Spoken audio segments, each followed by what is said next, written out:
All right, here we go. What's up? Welcome. I'm Maddie. Hi. I'm going to be doing some tier lists like this going forward. This is just kind of what I want to do, and that's what I'm going to do because that's what I want to do. This is not survival horror, right? I mean, it's got horror elements, but sometimes I don't want to talk about just survival horror games because here's the thing. Crash Bandicoot, Dark Souls, and Tony Hawk Pro Skater are my favorite video game franchises of all time, and that's just what it is. So let's start with Let's go Demon Souls forward, yeah? I'm not gonna go super in depth with all of these because we have a fuck of a lot to get through. So let's just get started. First boss of the first Souls game, the Phalanx. Where are we gonna put the Phalanx? So the Phalanx is a really interesting boss because I'm just gonna put it right here. I might not keep it there. We're going to talk about it. It's going to be right there. Phalanx is cool. It is very obviously, all the bosses in the Demon Souls game are experimental. They're kind of figuring stuff out. They're kind of playing around with ideas. So I remember the first time I fought the Phalanx being like, I played on the remake for the first time, made it to the Phalanx and was like, what the fuck? That's the first boss? What the hell is that? And it is not great. It is not bad. If you have fireballs, it's especially easy. It is what it is. I'm actually gonna keep Phalanx right there in meh. If anything, I like the Phalanx more in the painted world in the Dark Souls 1 area where they kind of reuse them there. Vanguard is a really cool early version of the Asylum Demon, is less interesting than the Asylum Demon, and I don't really care about the Vanguard at all. I'm gonna keep him in meh as well. Tower Knight is fucking cool. I like this boss a lot. I like the way that they force you to play around with your environment by killing the archers or not killing the archers, or you can not kill the archers and kill the Tower Knight and get a trophy, which you have to do for the platinum, which I have because I'm a fucking baller. So we're going to put the Tower Knight in good. I don't think he is as amazing or incredible as other people do. I think he is a perfectly fine, serviceable, cool guy. I think it's fun. I think it's cool hitting his legs and pushing him over. Armor Spider is garbage. Armor Spider is garbage. It is garbaggio. It is a fucking bad boss. I do not understand anybody who feels differently about this boss. The arena is terrible. I have played Demon Souls front to back at least 6 times, probably more because I had to get the platinum. Not a single one of those times did I fight this boss, honestly, because I just couldn't figure out how. And I've watched tutorials and I've watched other people do it, and I can't, and I don't care. Fool's Idol, I'm also going to put in meh. I think Fool's Idol is meh. I think the arena is cool. I think the level leading up to her is cool. I think her aesthetic is really cool, but I don't think that fighting this boss is very fun. It's just, you get a bunch of ads, and they have various, you have to find the boss with the health bar, and that's the right one, and there's seals on the ground that just stun lock you, and you get hit, and you never really die. It just kind of annoys you. There's very few things in the Souls games that I dislike more than bosses that are annoying and easy. I think annoying and easy might be worse than annoying and hard because it really just feels like I'm wasting my fucking time. Adjudicator, I'm putting Adjudicator in good. I think Adjudicator is cool. I think he's goofy and fun and weird. I think the bird head is interesting and neat. The shield that you get is awesome, and just whacking his belly over and over again is just fun. I like fighting the Adjudicator. I think it's a good time. Leechmonger is meh. He's meh. Leechmonger, again, cool name. What a fucking great name. If there's not a band called Leechmonger, there should be. There probably is. I like the Leechmonger overall, but he's nothing special. you hit him with fire and the fight's over. He throws gross stuff at you. Again, aesthetically, awesome. Just throwing like leeches and poop everywhere. I think the Leechmonger is really cool. But Flame Lurker is amazing. I love the Flame Lurker. This is one of the only bosses in Demon Souls that feels like a true, straight up Souls boss. I like Flame Lurker. He's one of the harder bosses in the game, but just like any other Souls experience, the more you play it, the easier it gets, and the more fun Flame Lurker becomes. Getting to him is not always the most fun, but it is what it is. You can also, I feel bad because I know plenty of people have gotten to Flame Lurker on accident because you take the right path instead of the left and you just end up in his arena and it's like, what the fuck? And it turns out by doing that, you missed an unbelievable amount of upgrade items and the like, and an entire level that isn't really that good, but still you get a lot of amazing stuff for it. So Flame Lurker is cool. I think I'm probably talking a little too fast. I had 3 huge bowls of Waffle Crisp. My Vyvanse is kicking in. My breath smells fucking awful. Let's get into it. Dragon God is... He's bad. Dragon God is bad. What else can I say? What can I say? Dragon God is bad. Dragon God is, just like so many things in the Souls universe, a cool idea with poor execution. When you don't understand this fight, it is just rank and awful and disgustingly upsetting, right? Then when you do understand the boss and you can do it perfectly without him hitting you, it's still not very fun and it's still kind of a boring experience. Dragon God has a lot of hype riding on him, being, like so featured heavily in the trailers, and his name is Dragon God. You're expecting a lot, but it's just a puzzle boss that'll one-shot you. Man-Eaters is fucking terrible. The only reason it's not garbage is because it's at least a fight, right? It's a fight that you at least, like, Armor Spider is a joke. It's not a fight. It's terrible, right? Man-Eaters, I just think Man-Eaters is terrible. Man-Eaters is the hardest boss in the game, in my opinion. I think they are not fun. I think the arena sucks. I think fighting one is frustrating enough without having to fight two. And the boss run-up to them, is bullshit. The phantom that you have to fight on the stairs on the way up, or pass on the stairs on the way up, is oftentimes a total crapshoot. I don't like Man-Eaters. Do not think it's very fun. Old Hero is amazing. He is better than Flame Lurker. He's nearly a masterpiece. He's not a masterpiece only because of some of the amazing stuff that we're going to be covering in Dark Souls other games. But Old Hero is amazing. He is my favorite boss in Demon Souls. I think the gimmick, because all of the bosses in Demon Souls are gimmick bosses. Every one of them has some gimmick or another. And the Old Hero gimmick with him being blind and you having to watch your sounds and the way you move about, and you watch him looking for you. And I love this boss. I think it's a beautiful, beautiful fucking fight. And I really like it a lot. Penetrator is low amazing, high good, in my opinion. I think Penetrator is really good. Awesome. I'm gonna keep him in low amazing. If you go in with the NPC whose name I don't remember, it's the little sleepy guy. If you go in with him, he pulls most of the aggro and it's not really that interesting.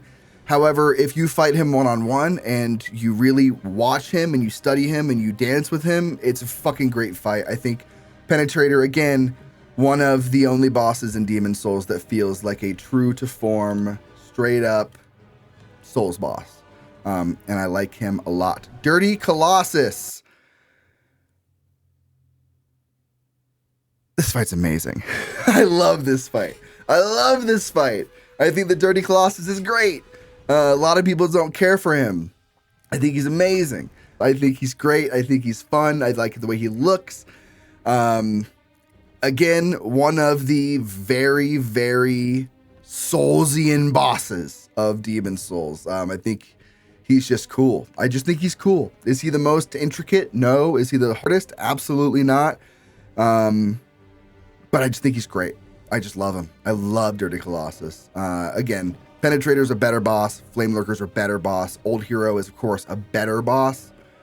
But I love me some Dirty Colossus. Big fan. I don't remember who said it, if it was Moist Critical or if it was a chatter. I don't remember, but someone said that Dirty Colossus sounds like it sounds like an Urban Dictionary sex move, like a Cleveland steamer. Give her the old Dirty Colossus. I think is incredibly funny. Old Monk is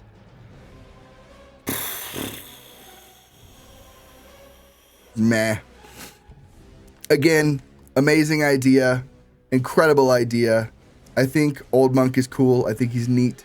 I do not mind him, but Old Monk is a PvP boss, as we know. I think that that's an amazing idea. I think pulling that off, as jank as they may have pulled it off on the PS3, is amazing. Like, it's just an absolute feat. Old Monk is a great idea. The head wrappings are hilarious. And I love that they've given us references to this boss as time goes on. Storm King is...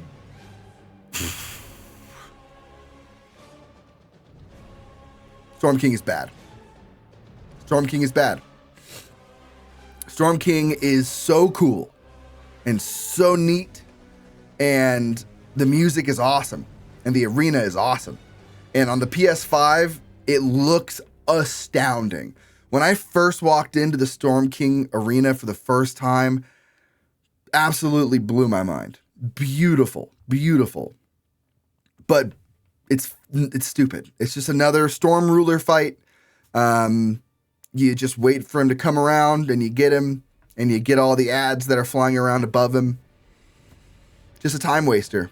It always takes longer than I expected to, and it's never that fun, and it always just feels like a chore. So, not a big fan of Storm King. Maiden Estrella is meh. This is not a fight against Maiden Estrella. This is a fight against her homie, whose name I'm forgetting. I don't remember, but you parry him and he dies, and then he's dead, and then you go and kill her and hope that you get her boss soul before you get cursed by the floor. Amazing story, amazing lore. Maiden Estrella is obviously an unbelievably important character to the story of Boletaria, but unfortunately the boss fight is not. Old King Allant is amazing. Is he a masterpiece? He's not a masterpiece. The move that he does to de-level you is the one of the top 5 funniest trolls that the Dark Souls games have ever done. I'm gonna write that down. I'm gonna write that down because I'll do at some point a video on all of the best Dark Souls trolls. And he's absolutely one of them. It is just such a kick in the nuts for no reason. Just like, hey, you know, like the final boss of the game, which some people think is really hard, but he's never actually killed me. What if he does a move where he de-levels you? Like, it is just the meanest, most like antagonistic thing a game developer could ever do. And that's what I love. That's why I love From Software. I think Old King Allant is easy, but fun. I think he is awesome, and I would probably feel differently about him if he's killed me. But like I said, platinum the game. I've beaten him at least 6 or 7 times, and he's never gotten the best of me. So, yeah, I'm the coolest. True King Allant, masterpiece. No, like should True King Allant? True King of Lot shouldn't even be on this list. Like, what do you do with that? Like, if we're going lore, then a masterpiece. But if we're going fight, we're going garbage. But it's supposed to be garbage. That's the whole point. So where does he go? When the boss is good, when a boss is a masterpiece because the boss is garbage, what do you do with that? What am I supposed to do with that? I guess I'm going to put him in meh because it's like directly between garbage and masterpiece. But whatever. That's what it is. That's where it's going to be. That's the way it is. And that's it for Demon Souls. So let's move along to Dark Souls. Dark Souls is the first Souls game I ever played. I played a lot of Souls likes before I played Dark Souls, oddly enough. I'm a really big Metroidvania fan, so we'll have to do a Metroidvania tier list at sometime too, because I've played pretty much all of the mainstay Metroidvanias. But I played Hollow Knight and Blasphemous and various other Souls-like. I think I played Salt and Sanctuary or Salt and Sacrifice, whichever was the first one. I played all those first. Played Dark Souls 1, and Dark Souls 1 was a really special experience for me, man. I think it was for everybody, right? I was waiting to play Dark Souls when I knew that I had no other commitments.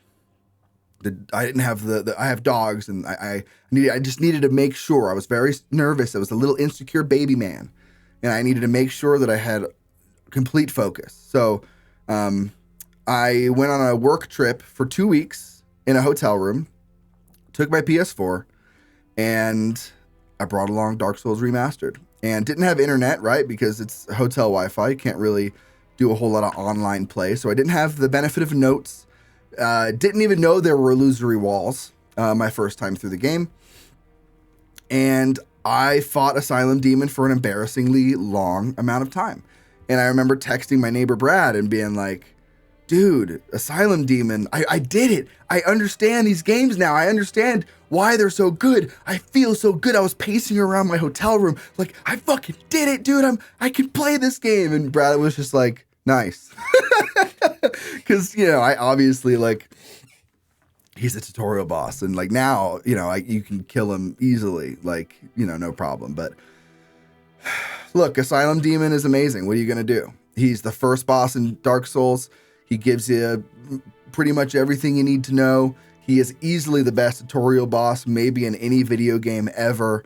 He's iconic. He is a better version of the Vanguard Demon. Asylum Demon is amazing. What are you going to do? Give it up to the big booty baddie boy. Taurus Demon is good. Taurus Demon is good. He is not hard, especially if you have lightning, lightning grease, whatever they call it in Dark Souls 1. Lightning grease. It's like powder, gold dust, whatever the fuck. He's amazing. But he's not amazing. Why did I say he's amazing? He's good. He's good. I'm just stoked. I think they're all amazing. Even the bad ones are amazing. But for this sake, he's going in good. I've never been able to pull off the cheese for this boss. I know there's various cheeses, like you can plunge him over and over again, but I've just never had luck with that. So I've always just, killed the two skelly boys on the roof, lured him over, and then killed him in the ring on the top. Easy boss, also an amazing tutorial boss. He's the boss who teaches you to roll in to the boss. And as soon as I figured that out, I got him, and he's been easy peasy, no problem ever since. Belgargs. The Bell Gargoyles are... Oops. The Bell Gorgiles. They're meh. I don't like this boss that much. I've never have. It's never been particularly hard. Obviously, all these bosses were hard to some degree the first time I played the game, because that's the way it works. But I've never been too fond of these bosses. I think the cutscene is really cool, but beyond that, I just don't really care for these guys. Don't really think they're all that fun. It's fine. It's meh. Moonlight Butterfly. Moonlight Butterfly. I think the Moonlight Butterfly is bad. I don't think it's as bad as Storm King because it's a really short fight. I don't think it's as bad as Dragon God because it's not frustrating and it's not hard. Moonlight Butterfly has never killed me, to my knowledge. It is what it is. It's a gorgeous boss. It's maybe my favorite boss music in DS1, at least in the base game. It's a spectacle. It is beautiful. It is beautiful. And I will say that I like Moonlight Butterfly a lot more than a lot of other people I follow who talk about these games. But I mean, it's not good, you know. It's just kind of, it's fun. You know what? It's not bad. It's meh. I'm gonna put it in meh because I don't think that it's bad. It's just not special. It is special. It is special though, right? It's like a beautiful butterfly thing, and it's got cool music, and it's cool. I like the Moonlight Butterfly, but it's not a great boss. Capra Demon. Oh boy. Capra Demon is bad. He's not terrible. The arena is terrible. And I do think that the arena factors in, but it's not terrible. I mean, it's cheap. It is cheap as fuck, dude. It is so cheap. Like, the boss arena is awful. It is just it's like a little hallway with a staircase. And the second you come through, 2 dogs attack you at once, and he hits you with an overhead attack at once. And it's cheap, and it's not fun. It is definitely going to go on my list of antagonistic From Software moments. But it's not terrible, and it's not garbage. It's just kind of cheap and bad. It's also optional, so that's helpful. So, you know, it is what it is. Gaping Dragon. Gaping Dragon is meh. You know what? I'm gonna put Moonlight Butterfly at the top of meh, just cause I think Butterfly is cool. Gaping Dragon is meh, at the bottom of meh. It's not bad. It could probably go in the middle of meh. Amazing cutscene, right? Amazing reveal. The body horror of the Gaping Dragon is awesome. The lore is really cool. But you know, cutting off his tail is really cool to get the weapon. I think Gaping Dragon is fine. Takes a little too long. Again, much like Storm King, always takes longer than I expect. He's only got a few moves. Nothing really crazy. Not really much to talk about with the Gaping Dragon. He's also the punctuation mark of maybe my least favorite area of Dark Souls 1. I don't think that the what's the sewers area called? The depths. I don't think the depths is a great level, and it's punctuated by a meh boss, so it is what it is. Quelaag. Quelaag is dope as fuck. I'm going to put Quelaag in amazing. I think Quelaag is amazing, and this is a great picture that they chose. A great picture that they chose for Quelaag. I think that works really well. I think that's great. I think her lore is amazing. She's guarding her sister, the Fair Lady. I think she's great. I think her moves are cool. I think her music is good. If you fight her with Maneater Mildred, Maneater Mildred can take a fucking punch. She just sucks up all the damage. And it makes it a lot easier, but it's not necessarily a hard fight solo either. So yeah, Quelaag is amazing. What are you gonna do? It's an amazing boss. Iron Golem is good. I think Iron Golem is good.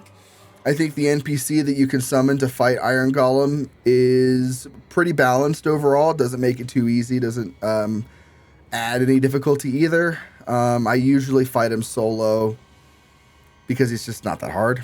But yeah, reminiscent of the Tower Knight fight from Demon Souls. But cooler, I think. I like the Iron Golem more than the Tower Knight. So I'm going to put Iron Golem at the top of good. I don't know, I'm going to put Adjudicator. No, I'm going to put Taurus Demon at the top of good. Iron Golem and Tower Knight are going to be next to each other because they feel pretty much the same, and I think I feel the same way about both of them, more or less. O&S, baby. O&S is not a masterpiece. O&S is iconic. What can I really, how much can you say about Ornstein and Smo at this point, right? I feel like everybody has talked about it to death. It is the climax of Dark Souls 1. It's the end of the game. I don't know if you guys know that, but after Ornstein and Smo, the game ends and there's no more levels and it's a perfect game. So it's pretty cool. It's really cool of them to be the final boss of Dark Souls 1. I like Ornstein and Smo less and less the more I play Dark Souls 1. When I first played Dark Souls 1 and I first beat them, I would have probably put them in Masterpiece or Amazing. The more I play them, the more I realize that, like, especially if you're doing a no-hit run, doing a no-hit run for O&S essentially makes it the most boring, tedious fight of all time. And I know that the game isn't designed to be that way. It's not designed to play as a no-hit run, but when most of these bosses retain their fun factor when doing a no-hit run, and O&S just becomes an unbelievable chore, and you really get to see how kind of boring and unbalanced this fight is, it's not great. However, if you're cool with trading damage, and you're cool with, just going in there and fucking shit up, they're amazing. They're great. But objectively, overall, O&S, I think I'm going to put at the top of good. I think that's where they belong. I think they're at the top of good or at the bottom of amazing. Priscilla, she's awesome. She's the only boss that gives you the option to not fight her verbally. She literally is like, hey, sup? Hi, I'm Priscilla. Nice to meet you. I live here. You don't live here, so I'm happy here, and you should just go because I couldn't be bothered, and I just like to be here and chill. Her fight sucks though, so she's gonna go in bad because the fight is not good. I think Priscilla is one of the most interesting characters in Dark Souls 1, but as a fight, it's just a gimmick boss where she goes invisible and dies real quick. You get a great weapon out of it. You get a sense of shame, and then you bounce. And that's kind of it. Gwendolyn, again, amazing from a lore perspective. Unparalleled from a lore perspective. I'm not going to tell you all the lore. You go watch Vati tell you all the lore. He's got an amazing voice. I could listen to him all day, every day. I often do. Gotta put him in bad. It is what are you gonna do? It's not a good fight. What are you gonna do? It's a cool fight. The illusion is cool. I watched a video that breaks down how their boss arena works, and it's really neat. And I think it's the sleight of hand when it comes to from a development standpoint, the way that they project this area is so cool. But it's not a good fight. Gwendolyn has two moves, stand still, and then goes away. 2 moves, stand still, goes away. Maybe 3 moves. It's not a great fight. Great outfit though. Seath is a bad fight. Seath is cool. Again, lore, amazing. Maybe some of the most impactful, important lore in the Dark Souls universe. Seath is instrumental in so much of what we understand about the Dark Souls universe, but it's not a good fight. Just got a couple moves. You hit the thing that makes him immortal, and then you whack him a bunch. You get his tail, which you need for the platinum, and I think getting his tail to break off without killing him is the hardest part of this boss. I literally had to play through this game 2 extra times to get the platinum just because I wasn't able to get the tail to break off right, and I was sure that I was gonna get it, and then I killed him. So that's not awesome. Not a big fan of that. Sif. Oh, Sif. Good dog. Good dog. Love Sif. Sif's going to go in the bottom of good. Big doggo with a sword in his mouth. I feel like I'm saying this for every boss now, but again, the lore is amazing.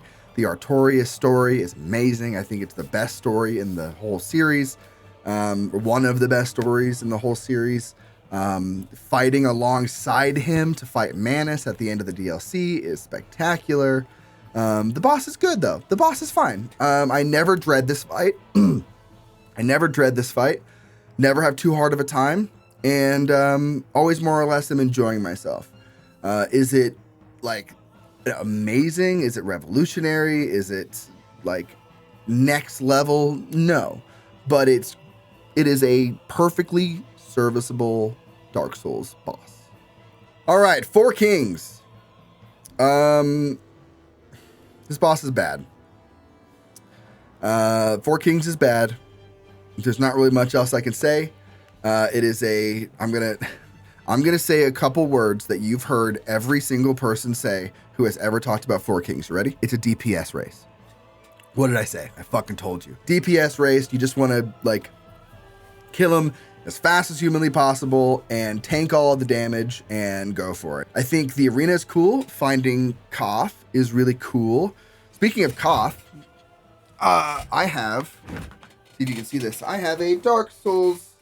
I've got a little Koth serpent tattoo there. Whether it's Koth or Frampt,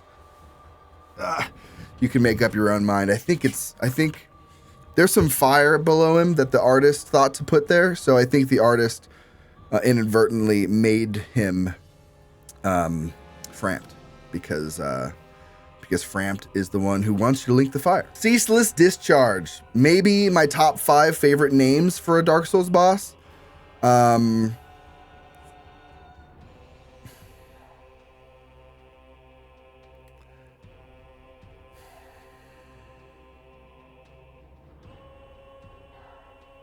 Bottom of good.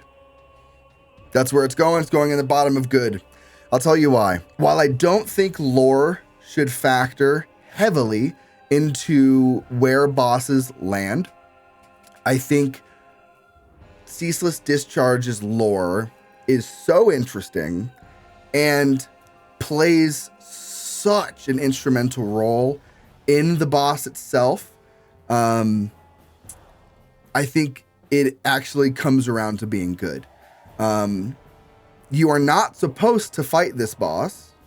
You are supposed to run away from it. A lot of people are like, you can break the boss by running away. No, that's not. You're supposed to fucking do that. Like that's absolutely what you're supposed to do. It's so cinematic seeing him like come over there and you see his sad little demon eyes like, and he falls and I think it's cool. I actively look forward to the Ceaseless Discharge encounter because it's just so interesting. You take his sister's clothes and he's like, no, what are you doing? This is my sister's clothes. I'm just a baby. And then he just like, I love that boss. I do. What are you going to do? I like Ceaseless Discharge. He's going in good. Fucking deal with it. Centipede Demon, on the other hand, is going in terrible. This boss is terrible. I don't know if the Centipede Demon has ever killed me. I've fought him God knows how many times. He's not hard. He is just annoying.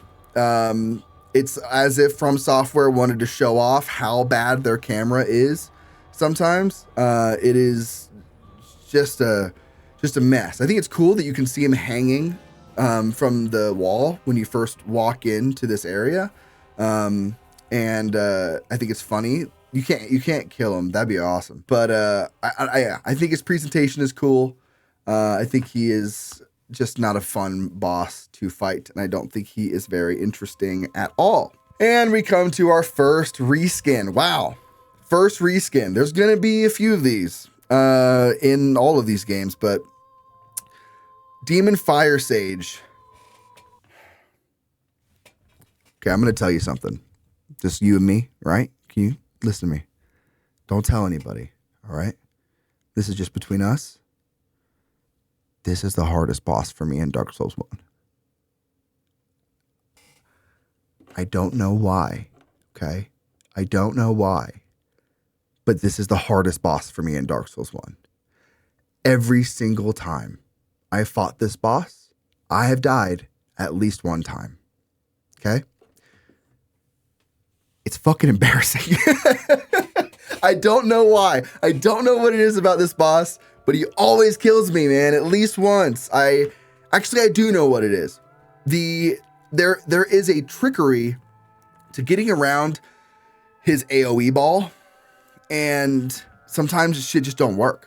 Like, I feel like I reliably take damage every fucking time.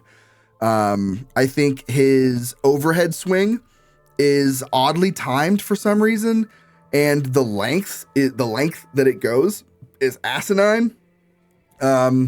So yeah, Demon Fire Sage always fucks me up, dude. I don't know what it is.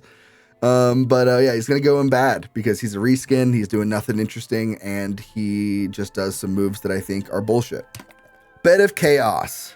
I don't want to spend too much time talking about Bed of Chaos because it's been memed to death. So we're gonna put it in garbage because that's where it belongs, right? We all know this. Or can I add another row here? Something that I've seen people do before that I really like the idea of. I can't add a row. This is something that I've seen multiple creators do. I am not the first to do this. Bed of Chaos gets its own rank at the bottom because it is special. Bed of Chaos is a very special boss. It deserves its own special category right here at the bottom. And I'm not going to say anything about this boss because there's not really anything that I can say. I mean, like, what? So instead, I'm going to show a clip of a friend of mine doing the Bed of Chaos as a 100% over encumbered run. Like he just did a max equip load run through all of Dark Souls 1. And this is a clip of him doing Bed of Chaos.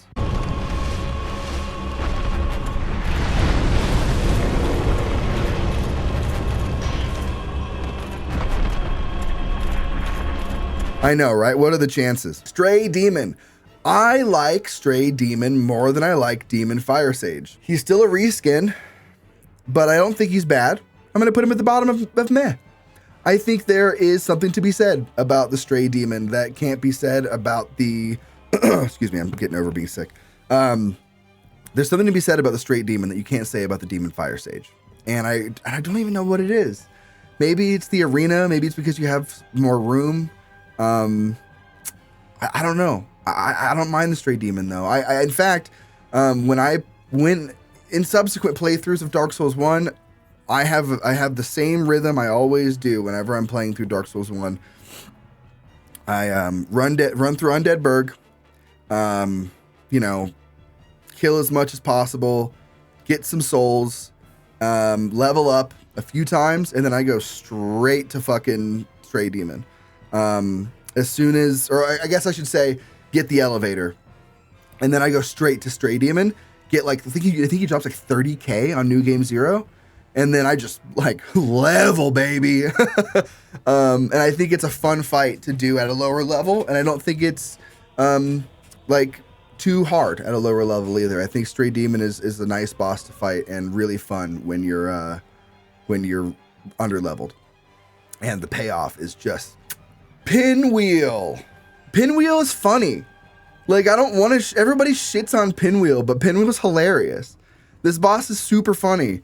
I've heard that the reason he's so easy is because it was intended for you to get to him a lot earlier than most people do. Like, I don't know how, because Tomb of the Giants is blocked, so I don't know where they're coming from with that, but he's easy. He's a joke. Every Souls game has to have at least one joke boss, and Pinwheel is that one for this game. I feel bad putting him anywhere on this list because he's just such a joke. And I mean that with respect because I think Pinwheel's funny. But I mean, we'll put him in bad. It's, you know, is it even bad though? Is it bad? Is Pinwheel actually, talk to me right now. Is Pinwheel a bad boss? Like really dig deep. I don't think it is. I don't think Pinwheel's a bad boss. I think Pinwheel's a good boss. I just think he's really easy. So yeah, we're going to keep him in good. Because he's not bad. And I don't feel meh about him. Like meh are for the bosses that I feel nothing, right? Like, you know, we're talking about Phalanx, talking about Gaping Dragon, talking about Belgargs. Like, no, I had no emotional response. If you hooked me up to a bunch of stuff and read like an EKG, it would be the flat line. I don't feel that way for Pinwheel. I think Pinwheel's neat. I think he's a little cute little guy. So we're gonna keep him in good. I like him. Gravelord Nito. Mandatory fall damage. Cool looking boss. Not that hard if you... Oddly easy if you get greedy. He's one of the only bosses in the series that I think is actually easier when you're greedy. I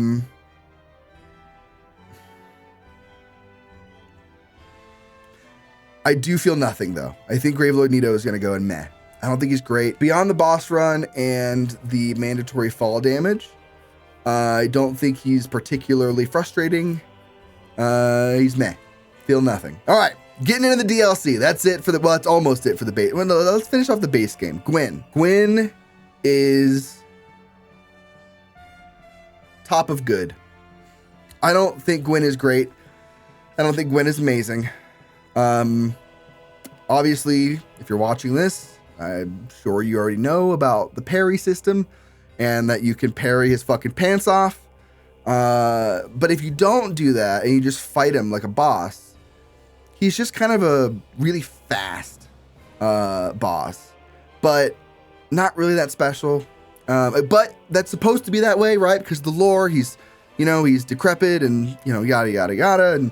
And, I think for the boss music alone, he's not going to go in meh because he does elicit an emotional response in me.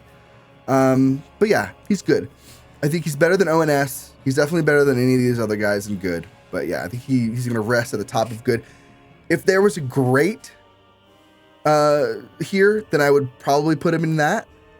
But we've already got a lot of rows. So I don't know if I want to add. Maybe we'll add a great later. Maybe we'll add another row. DLC, baby. DLC. DLC. Sanctuary Guardian is bottom of good, top of meh for me. Not particularly hard. Cool. Ulasil, first boss of... It's not even the first boss of Ulasil. It's like the first enemy of Ulasil is the Sanctuary Guardian. And if you come back, then you fight two of them, which is another great FromSoft troll. I'm gonna put him in meh. He's fine. I don't feel anything. I'm racking my brain for something to say about Sanctuary Guardian, and I just kind of got nothing. Artorias. Artorias of the Abyss is a masterpiece. He is my favorite boss in the entire From Software catalog. I don't even know what to say. This is easily my favorite boss of the franchise. I have so much fun with this boss. He has so many moves. This is another reason that I love Artorias so much is because, again, you have to remember Dark Souls 1 is my first Dark Souls game, right? Artorias was the boss that taught me what it means when people say you have to dance with the bosses. It was the first time I understood that truly from an experience. Like I understood what it meant to dance with a boss. And I love him. I love him. I have a video that I recorded of me fighting Artorias for the first time, fully suited in Havel's armor, just like sucking at the game. But like when you watch the gameplay, it definitely, like, I look like I suck and I look really insecure, but in my head, I'm actually starting to understand what's going on. Even if I'm not reflecting it in the gameplay, I am understanding what it means to fight this boss and what it means to dance with an enemy. And he hits me, takes me down to 1 health, and then I drink a flask. He hits me mid-drink, and I go back to 1, and then that happens another time, and then I back off, and then I get his ass. That was the fight that I got his ass, was the time when all of that happened and all of that went wrong. It was amazing, man. It was really it was quite an experience, and I'll never forget it. Artorias is my favorite boss in Souls history. Manus is fucking terrible. This fight sucks. This is not a good fight. This is a Dark Souls 3 boss. This is a Bloodborne boss. I know that Miyazaki was stoked on Bloodborne. He was already starting to think about Bloodborne when the DLC was happening. Obviously, that's why you've got Clever Charles or whatever the fuck his name is. Manus is obviously very, very Bloodborne beastie. I get it, but you weren't there yet, Hidetaka. You just weren't there yet. And we didn't need this at all. It's really cool to fight him with Sif, but not really, because Sif doesn't do anything. Sif just runs away and hides for the most part. Doesn't really help at all. You get caught in one animation, which you can't see because everything is dark, and you just get flopped around. This boss sucks. I hate this boss. And finally, Kalameet. Kalameet is, I don't think Kalameet is harder than Manus. I just don't. I think he has some cheap moves. Again, another great From Software troll in this game with the way that he takes the way he can like make you take more damage. Overall, I think it's kind of a mid dragon fight. I think I'm gonna put him in meh as well. I don't think Kalameet is really all that special. I just don't. I'm sorry. That's just the way that it is. There you have it. Oh, so that brings us to Dark Souls 2.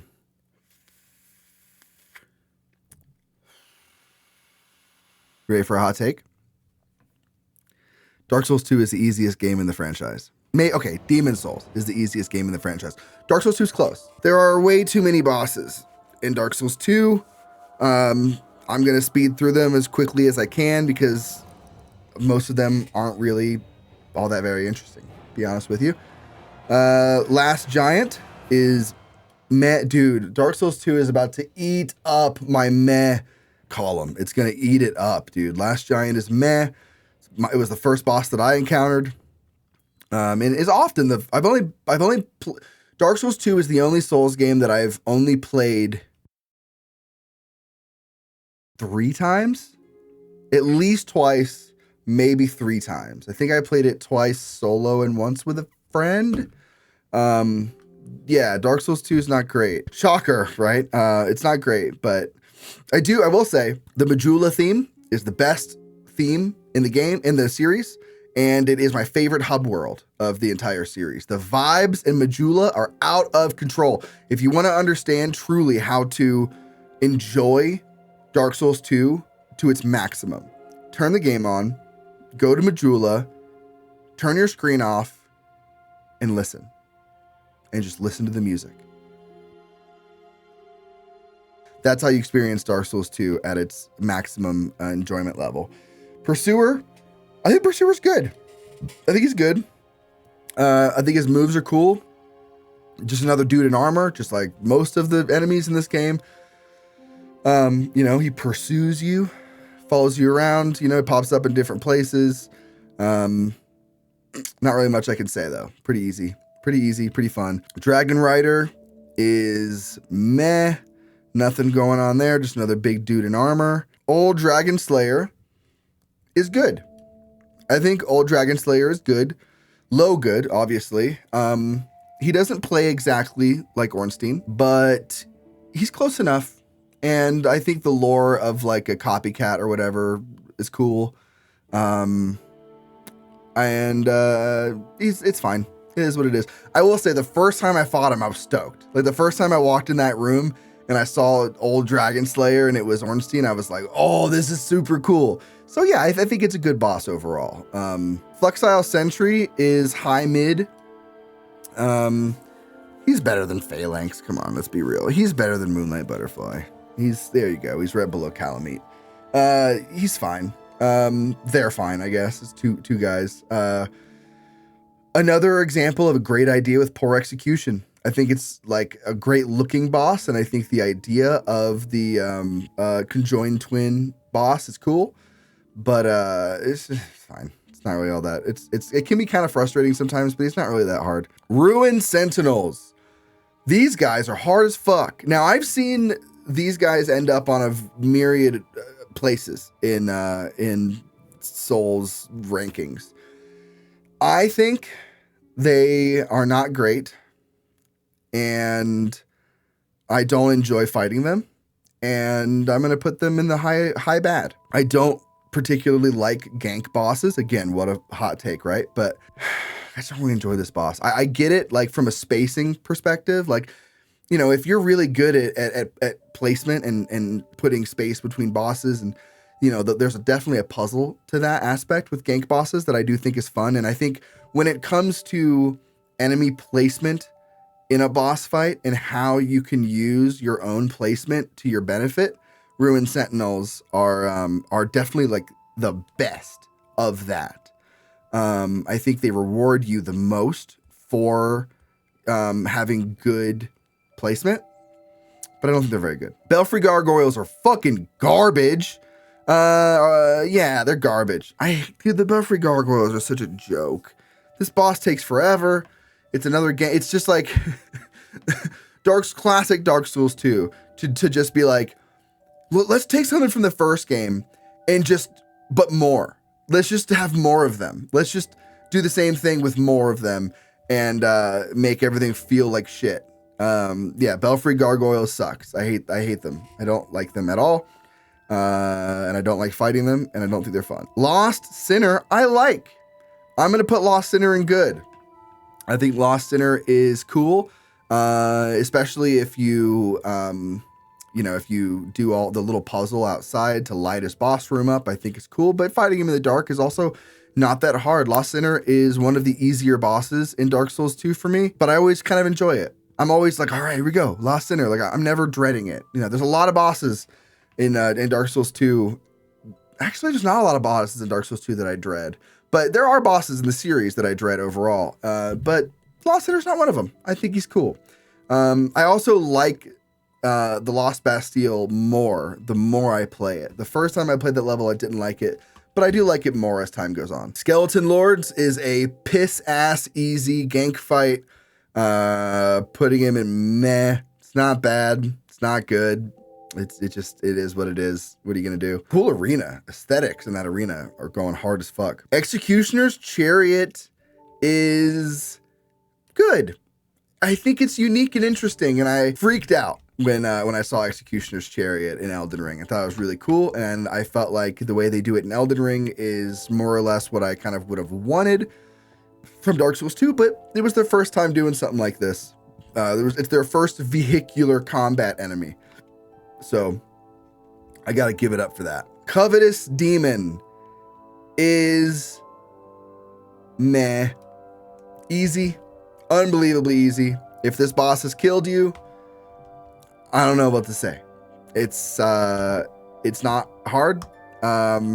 He's got like 2 attacks, I think, maybe 3. Nothing really going on. Just kind of rolls around.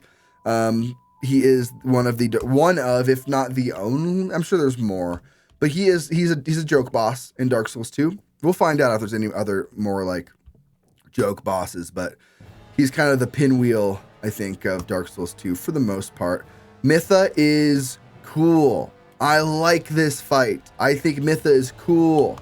The puzzle to make her boss easier is a little bit too obtuse. I think it's a little bit too hidden.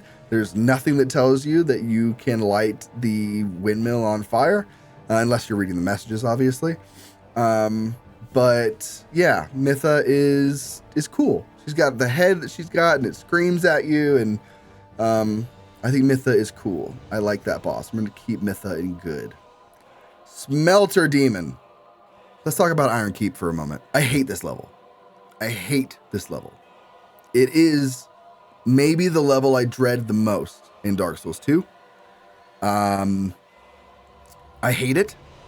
And I think the run to Smelter Demon is worse than anything else in the game, beaten only by maybe Blue Smelter Demon or Suralon. Suralon, Blue Smelter Demon, and Smelter Demon, I think might be the worst runbacks in Souls history. And I just don't like them. I think they're cheap and not fun. Such is the way of Dark Souls 2. I'm going to put him in high terrible. High end of The boss fight's not terrible. Like, the boss fight's not good, but the fight's not terrible. So, I put him at the end of bad. It's just frustrating. I don't like that. I don't like the Iron Keep.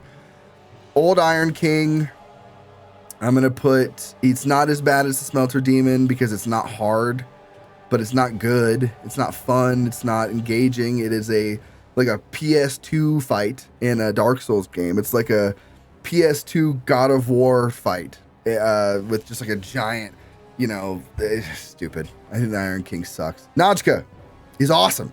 This is a cool fight. Cool, like Quelaag ass bitch. I love her. I think she's cool. Put her in good. Cool arena. Cool little, there's a little secret in that where you like break something down and get something, I think. There's like an item that's like hidden and you have to get her to break it down, I think. Cool. I think Najka's dope. And I could be wrong, but I think you can hear her say things if you have that ring on. Could be wrong about that though. Don't quite remember. Royal Rat Authority is terrible. Come on.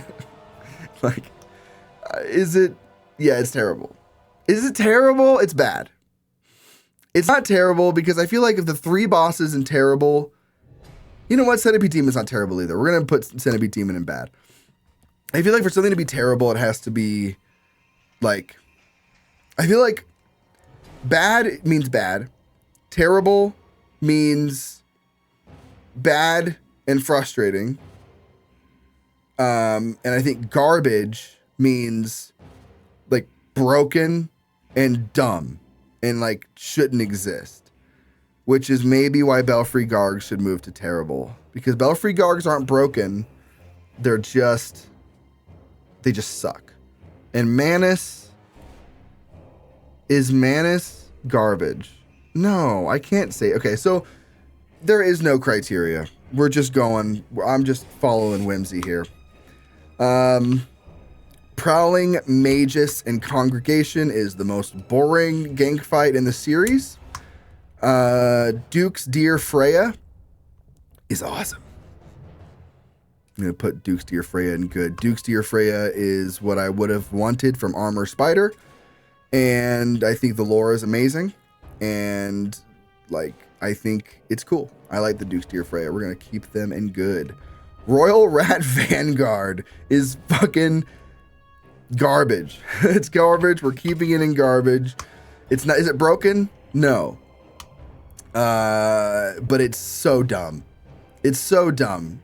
Kill the rat with the mohawk. Like a child came up with this on Bring Your Child to Work Day.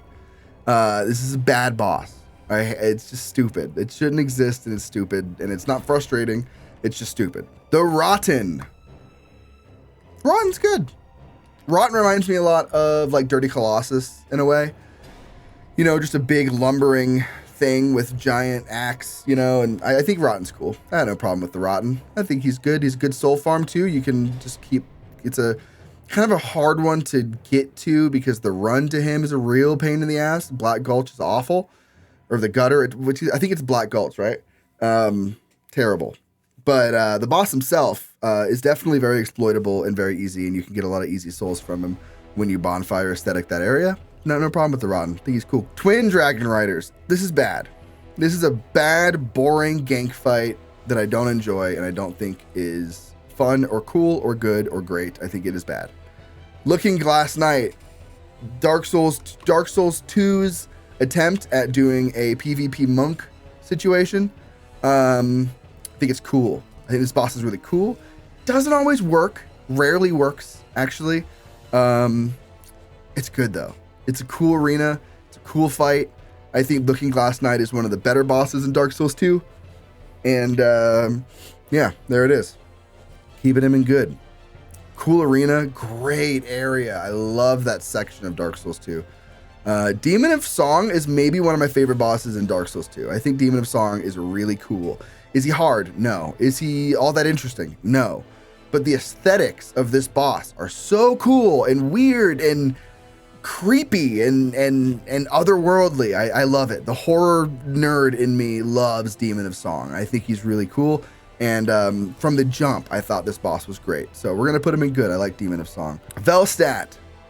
Everybody, we have reached our first amazing Dark Souls 2 boss.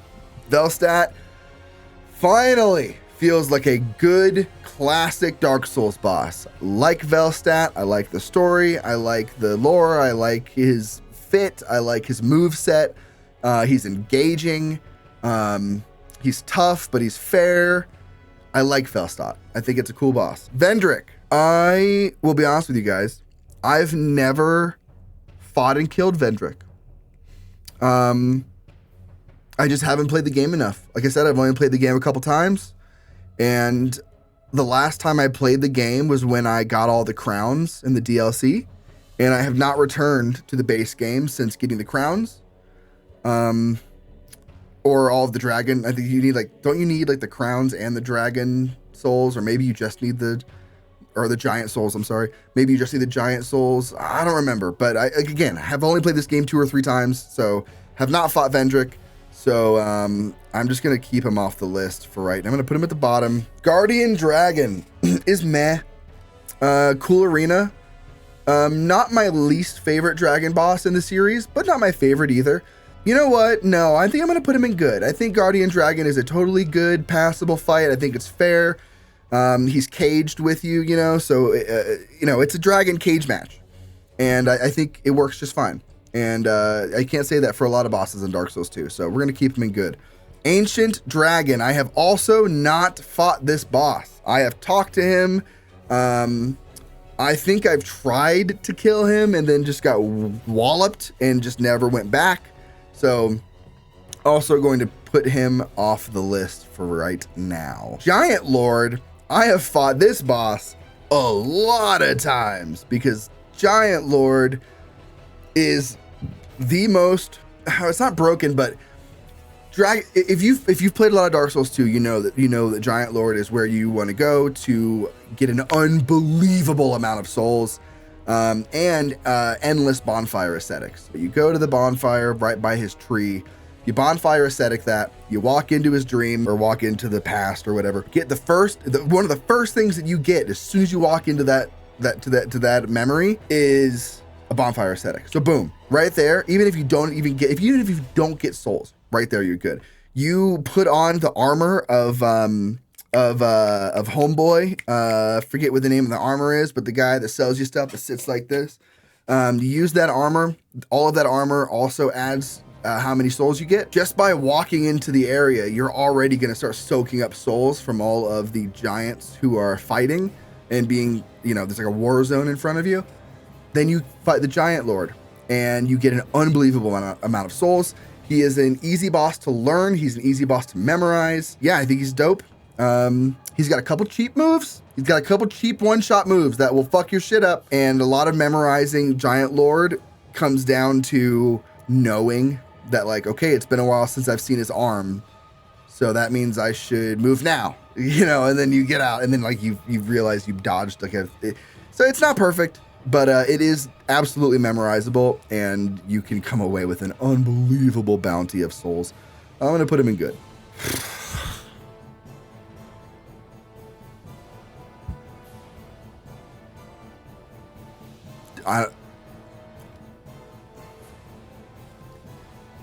Dark Lurker is the hardest boss in Dark Souls 2, in my opinion. Obvious. I'm not going to keep saying in my opinion. If you get upset at this video, that's on you. Dark Lurker's hard as fuck. But he's also unfair. Not in his combat, but in how you access him. In order to get to the Dark Lurker, you have to have made it through all of the dungeon questline thing that you have to do for old boy in the wheelchair. In order to get into those, you have to spend human effigies, which are a valuable resource. So in order to make it to Dark Lurker, you would have had to have already gotten through all the other ones, and then you have to make it through a gauntlet of mini bosses. Once you give boy the human effigy, basically it's a pay to lose. You have to give him as many you have to give a human effigy every time you die, survive the gauntlet of mini bosses, and then fight the hardest boss in the game. And if you die, you have to spend another human effigy to get back to it. Next to the curse mechanic, this is the most antagonistic mechanic in the game. It does not feel like it's looking out for your fun or your best interest at all. It is just fucking rude. And Dark Souls 2 is where the antagonistic journey exists. Like, this is real. This is some real shit. They really, like, there's the amount of, like, oh, look, there's some pots. I'm going to roll through them and plunge to my death. Like, there's a lot of that in Dark Souls 2. And so I dislike Dark Lurker for that. As a boss, he's cool. He's a cool boss. He's hard as hell. Cool boss, though. But just because of how hard he is to get to, I don't want to put him very high.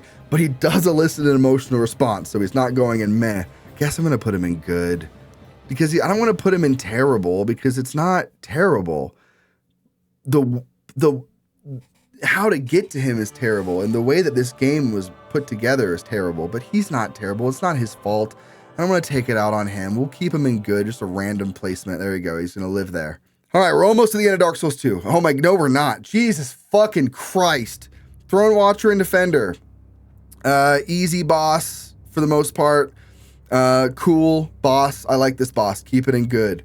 Aldia is cool as hell. Not hard, really. Not all that fun either, but the way he talks is cool, and his dialogue is unbelievably interesting and valuable. We'll keep him in good.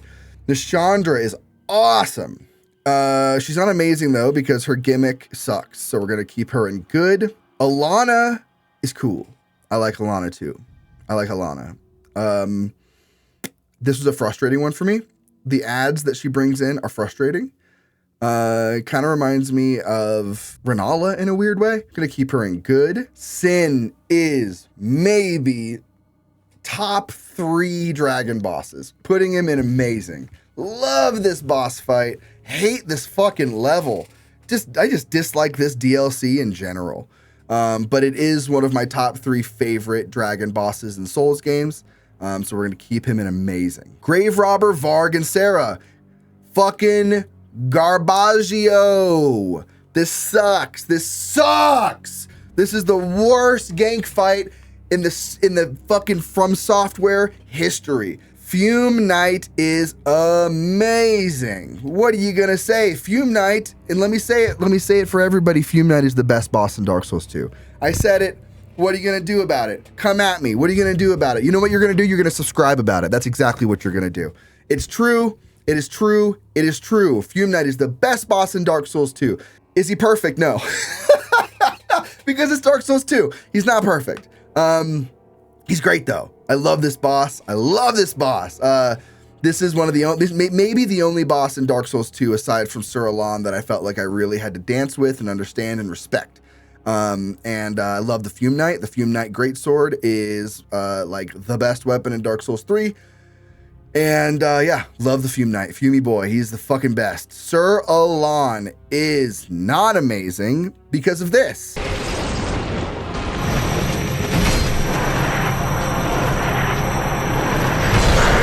He's also not amazing because of his boss run back, which again, as I mentioned earlier, might be the worst in the franchise. One of the worst in the franchise. So because of that, we're going to put him in good. He's good. I'm not putting him higher than that because the boss run back is terrible and he's broken. Blue Smelter Demon is ass. How much ass are we talking about? Ass. Ass. Ass. Ass. Asshole. Ass. 0. Ass. 3. Ass. 7. Ass. Can I pick 4 numbers? Ass. Ass. Ass. Ass. Up his ass. Blue Smelter Demon is going in ass. Okay, it's not worse than the Bed of Chaos. I should move that up. he's ass. So let's put you know what? Now that ass, why I have more rows of bad things than good things. This is getting a little out of hand. I maybe shouldn't have done it this way. Ass and garbage. We'll just make that the same thing.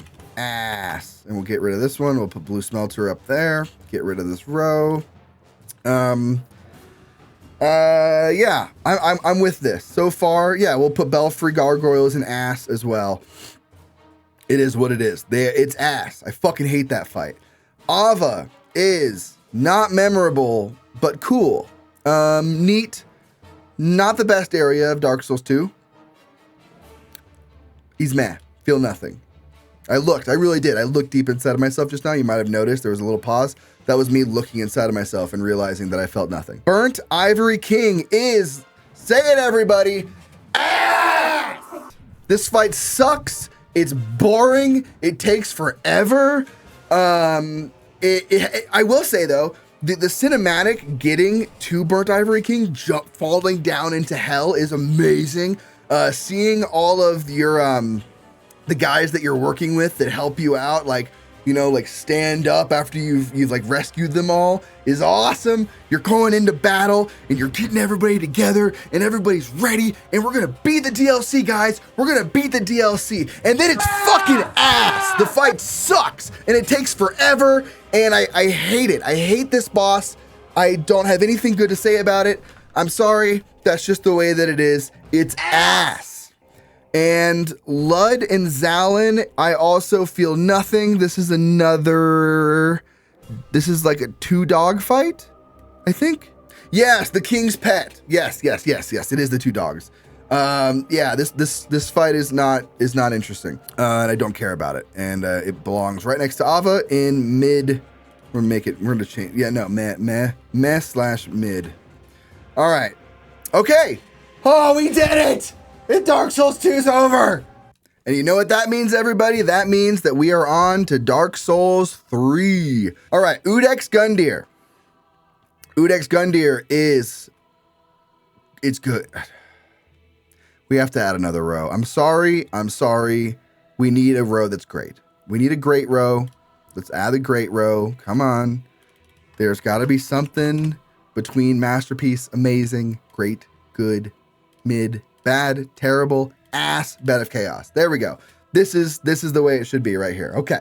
So we are going to put Udex Gundyr in great. He is a great fight. He is a great first boss. Easily the hardest first boss in a Dark Souls game. He's amazing. He's amazing. The lore is sad and heartbreaking.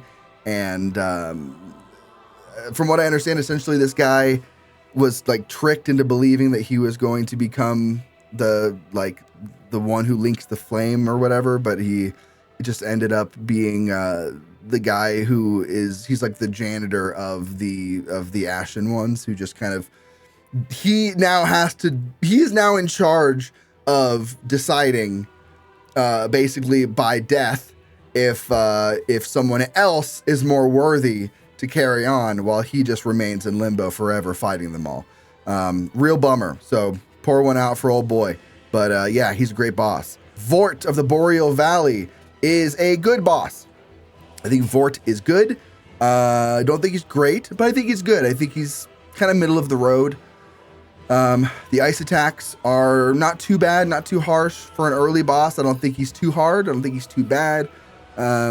He'll definitely give you a little bit of trouble, especially the first couple times around, but he's not really that bad. You just do your thing, get behind him, watch his charge attacks. He ain't too bad. Curse Rotted Greatwood is not exactly a joke boss, but he's not far off either. I'm not gonna put him in meh because he makes me giggle. So we'll put him in good, put him at the bottom of good. He makes me giggle.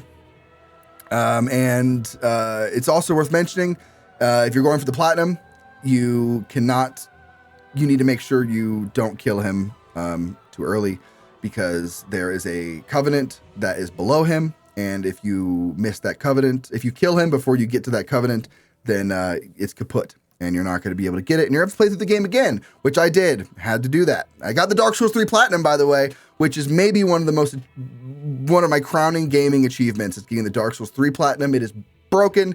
It is insane. It is completely bogus. And maybe it wasn't that bad when the servers were popping and it was, when it was first out and whatever.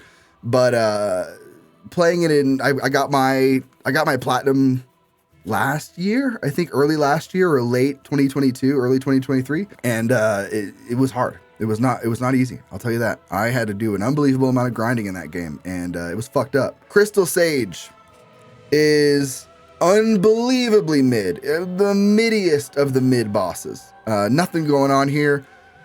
Transports around. You can punch it like 3 times and it dies. Not very interesting. Deacons of the Deep. So earlier I said Prowling Magus and Congregation were the easiest gank fight, and it's not the case. It is actually Deacons of the Deep. However, I'm putting Deacons of the Deep at the bottom of good because I think it's cool. I don't think Prowling, when I come in to fight Prowling Magus and the Congregation, I don't think it's cool. It's not exciting. Cinematically, it's not interesting. Aesthetically, it's not interesting.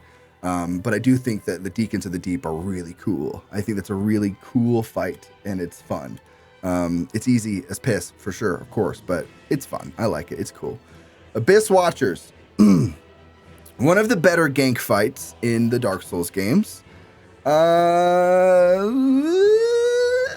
High good. Not great. I can't imagine I'm going to end up putting any gank fights in great, but it could be.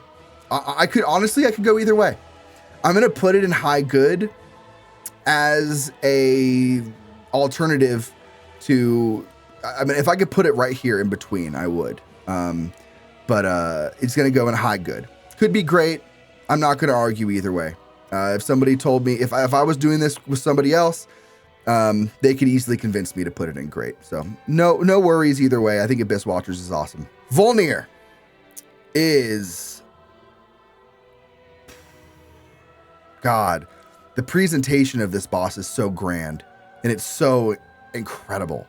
It is still the same like PS2 God of War-y kind of boss that Old Iron King is, but just done better, just done good. It's like the best way that they could have done a giant torso up boss. So I'm gonna put him in high good. He's high good.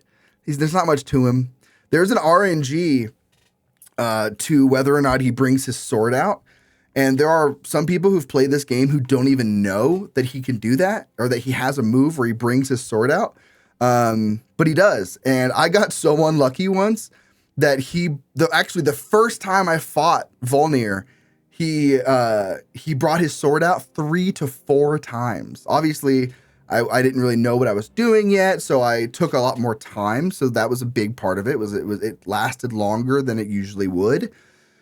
But still, a big reason why it lasted so long was because I just kept getting that RNG, dude. I just kept getting that. He just kept pulling that sword out. So we'll put him in the middle of good. Pontiff Sullivan is a boss that a lot of people really like. Like a lot of people would put Pontiff Sullivan in amazing. Like my neighbor Brad, I mentioned him a lot. He's kind of my gaming guru, who, just happens to also be my neighbor. And that's really amazing. Crazy lucky, right? Pontiff Sullivan could go in amazing. He could go in great. I just don't feel anything for this boss. I'm not going to put him in mid. I could because I really don't feel anything. Like he doesn't excite me. He doesn't really do much for me.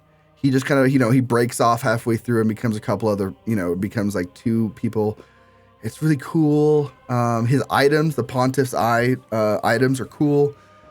I'll put him in great. He's going to stay at low great, though. Any other boss that I'm going to put in great will definitely be above him. And that's really just because I feel I just feel this kind of obligation to put him in great because I recognize that a lot of other people feel that way. And I think objectively he is a great boss. I just don't really care for him. He's never really done it for me. Aldrich is great. Aldrich is cool as hell. The boss fight is really neat. he's not super deep when it comes to like combat to me. But he's just such a spectacle. And such a spectacle. I like Aldrich a lot. The Devourer. He's just like eating everything, and he's cool. I like Aldrich. We'll keep him in great. He's dope. Again though, man, there's a couple bosses in Dark Souls 3 that like, there are a lot of things about Dark Souls 3 that are better than Dark Souls 1. However, I don't have an emotional response to a lot of them the way that I do in Dark Souls 1. Like, you saw me like smiling and getting emotional about fucking Pinwheel. But for some reason, I don't even have that much emotion or like emotional response to a lot of the bosses in Dark Souls 3, even though I recognize that they're better. I don't know what it is. There's just something in the sauce of Dark Souls 3. It's just kind of missing, and I don't know what it is, but it's great. Aldrich is great, so we'll keep him there. Yorm, the Giant, is our Storm Ruler boss gimmick of the game. Cool boss. Gonna put him in good.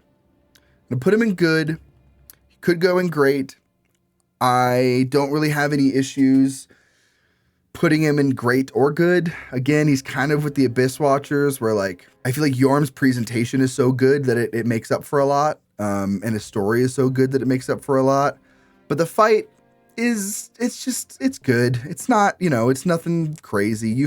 By this point, you've fought plenty of towering, enemies, and, you hit the legs and you charge the thing up, and, it is what it is. Yorm's cool. I like Yorm, but he's not great. Dancer of the Boreal Valley is amazing. Dancer of the Boreal Valley is high amazing. Basically, any boss in a Dark Souls game that makes you dance with it is going to be high for me. That is maybe my favorite thing. One of my favorite things about the Dark Souls combat methods is getting in there and dancing with the boss. And the fact that they just like came right out front and were like, yeah, this is a dancer, so dance, baby. And you do, and it's great, and the music is amazing, and the enemy is amazing, and the moves are great, and it's basically a harder version of like the hardest enemies that you fought at this point in the game. Maybe some of the hardest enemies in Dark Souls 3. So yeah, Dancer is awesome. Dancer is better than Old King of Law, and it's better than Old Hero. Come on, high amazing. We're gonna have some bosses that'll be higher than Dancer, but Dancer right now, top of amazing. Osiris. Now, a lot of people are going to feel differently than me about this boss. I recognize that. I recognize that there's going to be a lot of people who have lots of opinions and lots of things to say about Osiris. They might love him. They might hate him. I think he's a masterpiece. I do. I think Osiris is a masterpiece. It is one of the most stunning, emotional, dramatic fights in the series. The way that he like crushes his baby, he like fucking slams his invisible like crossbreed baby on the ground, and he's like screaming for Ocelot, and he's like looking for him, and it's a great fight. It is great. It's a Bloodborne fight. It is. There's a lot of Dark Souls 3 bosses that are Bloodborne fights. But Bloodborne's amazing. And by Dark Souls 3, they understood how to make a good Bloodborne boss and how to make a good Bloodborne boss in a Dark Souls game. And I think Osiris is one of the best bosses in the franchise. And I recognize that a lot of people are going to feel differently. And I'll be honest, I totally see that. I 100% see where anybody's coming from when it comes to Osiris not being a masterpiece. I think a lot of people would put Osiris in good or great. And I don't think very many people would put him in amazing. And I definitely don't think most people would put him in masterpiece. But he is for me. I think he is a absolute shining moment of boss creation and voice performance. And I think he's amazing. I love him. I love that whole area of Dark Souls 3. The Consumed King's Garden. Love it. Love it. Love that area. Very cool. It's a kind of a poison swamp, but it's not too bad. Champion Gundyr. This fight is great. This fight is amazing. I'm gonna put him in amazing. Amazing boss. Absolutely incredible show-stopping boss. And while you can parry him in a similar way to Gwyn that's kind of cheap, I think it's almost harder to get that parry down for me than just to fight him without it. And that alone makes him more than Gwyn. Because I think getting the Gwyn parry down is pretty piss-ass easy. And you got to really work for it with Champion Gundyr. There's a lot of trial and error to getting his parry perfect, in my experience. Dragon Slayer Armor is my favorite boss of Dark Souls 3. He is the most underrated boss of maybe the franchise. I don't know why everybody's not talking about him. I think Dragon Slayer Armor is like, it's basically like Miyazaki playing Dark Souls 2 and being like, okay, let me do this right. Like Dragon Slayer Armor is the best case scenario for a Dark Souls 2 boss. Now people complain about the dudes throwing shit at you from the sky, but it's never really affected me that much. So maybe that's just luck. I don't know, but I've played the game a lot of times, so I don't think it is. I think this boss is amazing. I love this boss. I think he kicks ass. Lothric and Lorien. Also going in either Masterpiece or Amazing. You're going to put him in low Masterpiece, high Amazing would be where I would put him. I won't argue if you want to put him in Amazing. I think it's a Masterpiece. I think this fight is the pinnacle of a... You know what? It's a gank fight, isn't it? There you go. There technically is one gank fight that is a masterpiece, and it's Lothric and Lorien. I think this fight is unbelievable. I think the dialogue is unparalleled. I think the moves are incredibly fair and incredibly engaging. Again, you're dancing, and you know how I love to dance. Lothric and Lorien are next level. They're amazing. Love them. Love this fight. I think it's incredible. Old Demon King is mid. What are you going to do? What are you going to do? It's mid. It's fine. There's a couple reskins, I think, or at least another reskin of this boss in the DLC. He's mid. I don't really have a whole lot that I can say about him. He's cool as far as lore goes, and like where he is really cool. And I could be wrong, but he's a throwback to the demons, obviously, in Izalith and Demon Ruins. He's a Taurus demon, right? He's like an evolved over time Taurus demon. I could have been wrong. I could be wrong about that. All of everything that I just said. Forgive me if I am. I've been talking for a long time, and it's been a minute since I've played these. As you may have noticed, if you're on my channel, if you've seen anything else that I've done, I've just been running through PS2 survival horror games. Probably a good place to throw that out there, that I'm playing every PS2 survival horror game, and I'll be playing plenty of other nostalgic games too. So I think this channel, it's going to sit somewhere between, depending on how this video goes. If people like this video, if you guys want me to do more Souls content, absolutely I will. Maybe we'll exist somewhere, because I think that survival horror, quick side note, I think survival horror and Souls games have a lot of things in common, between the vague storytelling and the atmospheres and the way that levels work, working your way through a section and then getting the boss at the end of the section. I know that's not just survival horror and Souls games. Obviously, plenty of games do that. But I think there is a weird overlap between survival horror, Metroidvania, and Souls games. And I'll be real with you, I actually would go even further. I think that Souls games are literally just 3D Metroidvanias. They are exactly Metroidvanias when you really think about it. Between backtracking, again, another big thing that you're doing in Souls games. So there's a lot of, the things that I like about video games are best exemplified in Souls games, Metroidvanias, and survival horror, and all of them kind of have overlap. So I'll probably be talking about a lot of all of those, because that's what I'm into. And I think that could be I think that's a good setup for a channel. What do you think? Let me know in the comments. Ancient Wyvern is mid. Not really much to say about this boss. Oh God, yeah, there is. Oh, I mixed them up with something else. Ancient Wyvern is bad. Ancient Wyvern is like a running puzzle boss. You one-shot him from 1,000 feet in the air. The cinematic is really cool, but it's not a boss fight. There's no combat in this fight. You're just running through a gauntlet of enemies, making your way up to the right platform and plunge attacking him in the brain. And that's it. That's the end of that boss. It is just kind of, it was really cool the first time I played it, but on subsequent playthroughs, it's just something that you got to get through and do real quick and take care of. It's a chore. It's not really that special. Nameless King, on the other hand, is either a masterpiece or amazing. Not a hot take, right? Obviously.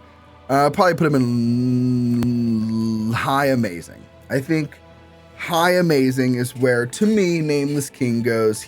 You could say, again, anywhere between masterpiece and amazing is where he lives for me. So as we know, anything that I think could be either or, I'm putting in high amazing.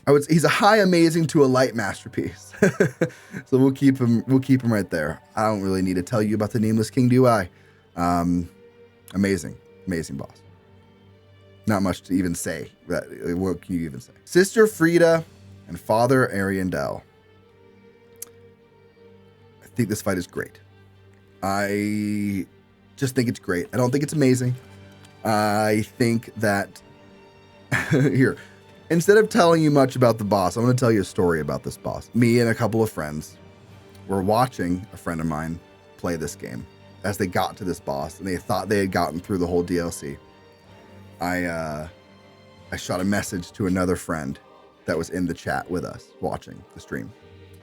And I said, and we were kind of like shepherding them through it, just kind of like, we were a helpful audience, right?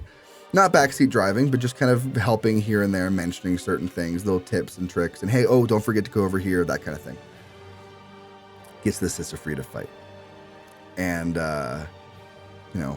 boss ends, or, gets the first phase down. Obviously, this is going to be a second phase boss, right? Because the first phase was pretty easy for them. So they knew there was going to be a second phase because they could just tell. You can feel it. By the time you get to the end of this DLC, you got a feeling there's going to be a second phase, right? And so I sent my friend a message and said, don't tell them that there's a third phase. Just let them be excited. So they grinded for like an hour or so on this, the first two phases. Gets to the end and we start cheering. And we're like, you did it! Dude, you're so good at this. We're so fucking proud of you. And they were excited and we were excited. And the third phase started. Like, you fucking assholes. They were so mad at us. And that's my Sister Frida and Father Ariandel story. I think that was one of my favorite moments ever. That was hilarious. Gravetender and Great Wolf are low, mid, high, bad. Not bad, because there's nothing wrong with this fight. It just sucks and is boring. Not really anything that I can say about it, honestly. It's just kind of boring. I think Gravetender and Great Wolf are just not all that interesting. However, I attempted to play through this DLC when I arrived at it, like when you get to the church or whatever. And homeboy is like, the painting and the pastels and and you're like, okay. And then you get sucked in, you leave, right? Or you come back to him later. And I was like, nah, I'm just gonna do it, like level whatever I was, right? And I got him. I got Gravetender and Great Wolf. And I think I bounced and just did the rest of the base game. But I will say that doing it that way does give me a little bit more of an appreciation for the fight. I think it is a lot more interesting when you're lower leveled. But it is what it is. All right, Demon Prince. Demon Prince is the first boss of the Dark Souls 3 DLC.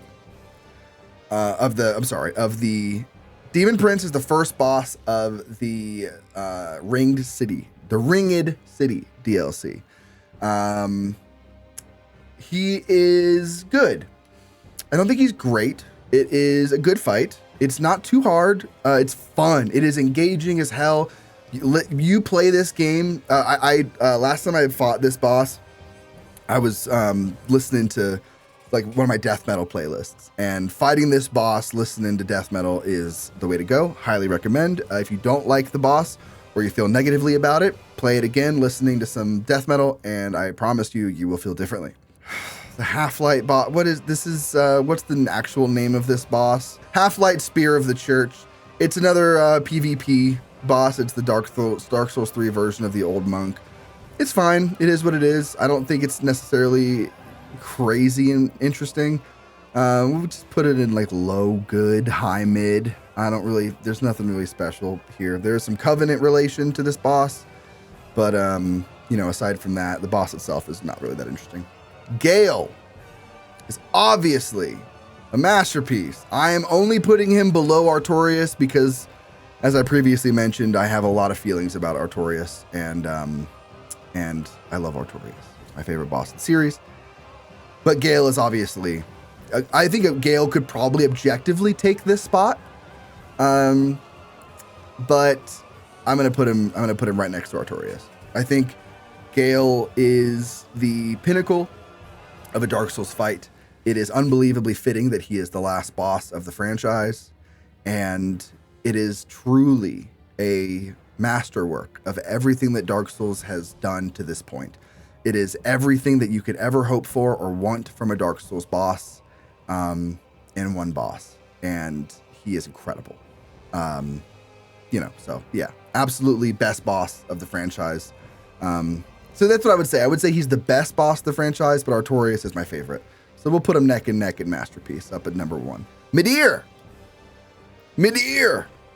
I fought Midir with a rando summon that online, and I'm gonna show you what that looks like. I ran away because I had no more health and I had no more healing items, and there was just nothing that I could do. Like, me hitting him one more time would just have guaranteed my death.